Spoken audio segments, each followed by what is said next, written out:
మన భారతదేశం అంటేనే భక్తికి, ఆధ్యాత్మికతకు నిలయం. కాని మీకు తెలుసా, మన దేశం కాకుండా హిందూ దేవుళ్లను అత్యంత భక్తి శ్రద్ధలతో కొలిచే దేశం మరొకటి ఉంది. అక్కడ ముస్లిం జనాభా ఎక్కువగా ఉన్నప్పటికీ ప్రతి ఇంట్లోనూ మన దేవుళ్ళు కొలువై ఉంటారు.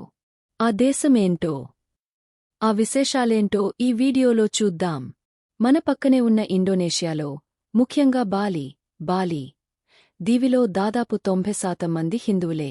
అద్భుతమైన నిజం, ప్రపంచంలోనే అతిపెద్ద ముస్లిం జనాభా కలిగిన దేశం ఇండోనేషియా. కాని అక్కడి 20,000 రూపాయల కరెన్సీ నోటుపై మన వినాయకుడి బొమ్మ ఉంటుంది. గతంలో ఉండేది, ఇప్పటికీ దాన్ని పవిత్రంగా భావిస్తారు. అక్కడ ప్రతి ఊరి కూడలిలోనూ ఘటోత్కచుడు, అర్జునుడు లేదా కృష్ణుడి విగ్రహాలు కనిపిస్తాయి. వారి విద్యాశాఖ లోగోలో సాక్షాత్తు సరస్వతీదేవి ఉంటుంది. ఇక మన పొరుగు దేశం థాయిలాండ్ విషయానికి వస్తే, ఆ దేశ అధికారిక ముద్ర, నేషనల్ ఎంబ్లెమ్ ఏదో తెలుసా? మన గరుత్మంతుడు, గరుడా. అంతేకాదు, థాయిలాండ్ రాజులను ఇప్పటికీ రామ అని పిలుస్తారు.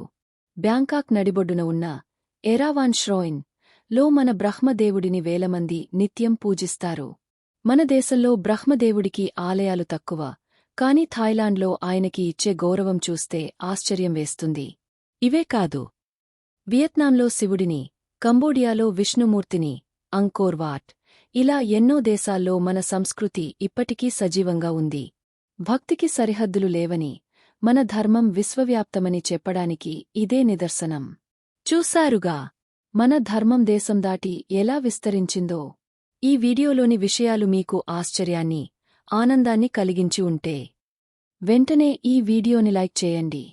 ఈ రెండింటిలో మీకు ఏ దేశం గురించి విన్నప్పుడు ఎక్కువ ఆశ్చర్యం వేసిందో కామెంట్ సెక్షన్లో మాకు తెలియజేయండి. ఇలాంటి మరెన్నో అద్భుతమైన భక్తి విశేషాలు మరియు ఆధ్యాత్మిక రహస్యాల కోసం ఇప్పుడే మా ఛానల్ లాక్స్మిడేవి టిప్స్కి సబ్స్క్రైబ్ చేసుకోండి. మళ్ళీ మరో ఆసక్తికరమైన వీడియోతో కలుద్దాం. అంతవరకు సెలవు. జై శ్రీరామ్.